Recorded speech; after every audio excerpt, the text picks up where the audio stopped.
This is the Global Economic Scrap Metal Commodities and Recycling Report by BENLEE Roll-Off Trailers and Lugger Trucks, July 22, 2019. U.S. steel production rose to 1.867 million tons, near a 10-month low, despite a slow-growth economy. Oil fell to $55.68 a barrel, despite tensions in the Middle East, which would normally increase prices.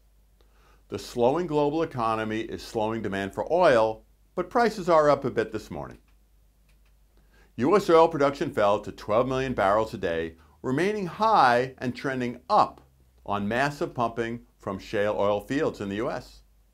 Iron ore rose to $121.50 a ton, near the 5-year high on good global demand and continued problems in Brazil.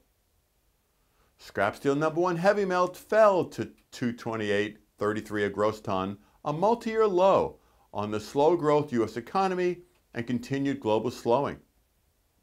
Hot rolled coil steel rose to $28.36 on steel mill price increases due to the very high iron ore prices, not due to demand increases. Copper rose to $2.74, near a 2-month high as growth hopes hit the markets and on lower interest rate expectations. Aluminum rose to 83.2 cents, also remaining low on markets looking for growth in the economy. Repeating last week's chart, cardboard scrap OCC was steady in the Southeast at $35 a ton, the multi-year low on slow global demand. Nucor Steel, the largest U.S. steel producer, announced second quarter profits dropped a huge 43% versus last year on lower volume and lower prices. Price was down 2%, but scrap and scrap substitutes were down a huge 12%, which is a positive for scrap going forward. June's U.S. housing starts fell to a seasonally adjusted annual rate of 1.25 million, below the rate of the 1960s, but 6.6% higher than last year.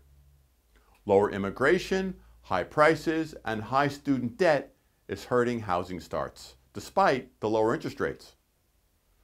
June's U.S. industrial production was flat versus May, but manufacturing was actually up 0.4%, while utilities were down. Importantly, though, factory production fell 2.2% in Q2, about the same fall as Q1.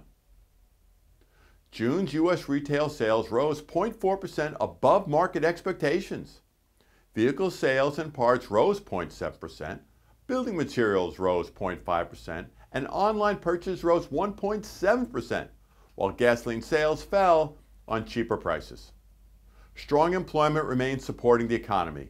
This is great news. July's U.S. preliminary consumer confidence rose to 98.4, an absolutely terrific number as people view lower inflation being a help to future economic growth. U.S. initial jobless claims rose, but remain near historically low levels as economic growth continues. Wall Street's Dow Jones average fell 172 points to 27,160 due to concerns about no China trade resolution and global and U.S. slowing, but continued belief in the Federal Reserve interest rate cuts in about a week. People use roll-off trucks, not trailers, due to trucks are short and maneuverable. Trailers are really long. Trailers are 40 feet long. Roll-off trucks are now $150,000 to over $200,000. Save $100,000, yes, save $100,000 and get a BENLEE Super Mini roll-off truck replacement trailer at only 25 feet 11 inches. When put behind a day cab, it's only 12 inches longer than a roll-off truck. Base price $47,975 plus FET. Yes, just $47,975. This is a short tandem axle trailer, has all the same major components as our monster 154,000 GVW 8-axle trailers. It's a great unit. As always, feel free to call or email me with any questions, and we hope all have a safe and profitable week.